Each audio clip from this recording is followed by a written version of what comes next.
Thank you. I'm with Faith Ability Ministries in San Antonio, which was started about a year and a half ago. And I guess, well, first of all, let me say how much I feel at home here, because my work in justice ministry actually began right down the street. 1619, what used to be East First Street, is now East Cesar Chavez. And I was doing work in tenant organizing with the Austin Tenants Council. So it's good to be home. I'm from El Paso, so I heard a number of people here from El Paso. And my sister's been texting me photos of the Pope's Mass as we speak, as we are here. So it's nice to be connected again with my home place. Almost 20 years ago, 19 years ago, I became a father to my first child, first of 4 children. Sofia Belém was born on Christmas Eve of 1996. And she was a beautiful child, very peaceful birthing. And we began to notice, though, within a few months, 4 or 5 months, she started having some seizure activity. We didn't quite know what it was. So we got care for her and had to start some injections at the age of 4 months. Her development was delayed. She didn't start actually walking until she was about 4 years old. So she was combat crawling pretty much for the first 4 years of her life. So we knew that there was something that was different. We started meeting with a neurologist. He gave us diagnosis and tests, and couldn't quite diagnose exactly what it was, but we knew that she was part of the special needs population. And I think that for me, at that time, as a new father, in my mid to late 20s, I think it was, it was, my wife is an engineer. She wanted to know exactly what it was that she had and was doing all the research. And I was more, what is it that, why? I had studied theology, and I told myself I would never ask the question, why me, Lord? And guess what I was asking? Why me, Lord? And I think it was that moment, in one of those moments, that I came to encounter the Lord and to give my life to him. Because I knew that I had my knowledge of whatever it was theologically was out the window. Whatever it was that I thought I knew, I didn't know, because I didn't know him fully. And so he invited me through Sophia to embrace a life of mystery, a life of suffering, which is not, by the way, the opposite of joy. John Sobrino, a theologian, said that, and I'll always recall that. But it's a life that's been a fulfilled life. Other people have been touched by this experience of having her in our lives somehow, praying for us, praying for her, sometimes being torn whether to pray for her healing, complete healing, so she would be like us, or to accept her as she is. So that's the tension sometimes that we as parents of special needs children face. We're not doing enough. We're not living right. In our Mexican culture, she's a punishment. Something I did or something my parents did. And so a lot of people in our community in San Antonio and other places don't go to church because they're ashamed. They're filled with shame. What are people going to say about us? They don't say that, but it's there. There's still an underlying current there.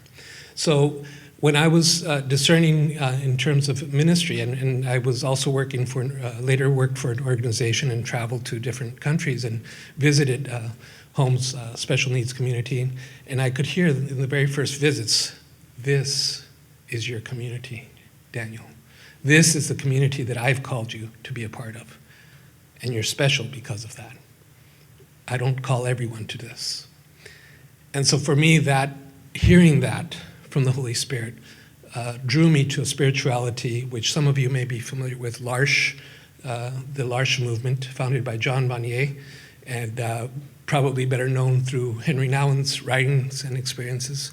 But it was the love, I think, the fullness of love that we experienced with my parents coming to move in with us for a year, to give a year of their life to help us with our child.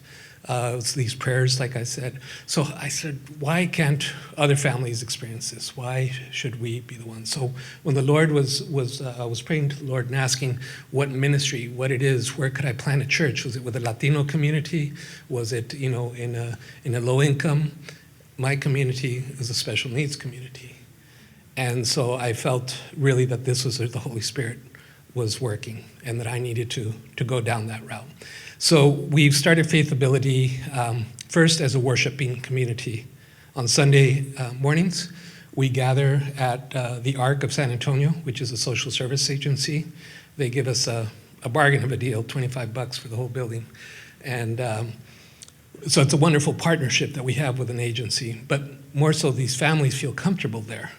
And a lot of the families, in fact, one family was asked to leave church during the service because their daughter has autism and was rocking, and that was distracting the other worshipers. So she was asked to leave by the usher. The family was. Others, who have similar experiences of pain that they've had, but now come and feel connected. It's a chapel. We're not a congregation yet, but people feel connected. I get texts from them in the mornings when they can't come. Sorry, we can't be there. Please don't wait for us. So I feel that it's community. It's really about building community more than anything. The other ministries that are going to be developed also, and thank you, Canon Roseberry and the Matthew 25 for the game changer with the recent grant that was given, I think is really going to make things happen in a way that I kept fleecing the Lord and saying, okay, where's the money? It's there. Okay, so I got to do it. We're going to start a large community within the next 5 to 10 years. It's a process that we develop. And we're going to have a Stephen ministry. It's called Emmaus Ministry of Accompaniment, where we go to people's homes who cannot come to church or who, for logistical reasons or germs or whatever, but to help foster a sense of spirituality and help them feel connected in some way in their own homes. But also underlying all of this is a missional directive for the child, for the person with special needs, is not the one that we're serving. They're the ones who are serving the family, see. They're the ones that are the witnesses of God's love. And they're the ones that are proclaiming, we're creating a platform, trying to create a platform, because my child does not speak verbally, does not have verbal communications. But I have to be able to hear what she's saying and what she's speaking. And I think when families can come to that and embrace that suffering and see the joy in it, but to also share it, because the world needs that. So this is where we're off to. It's very exciting, very challenging. I thank you for the prayers and for the opportunity to share that with you.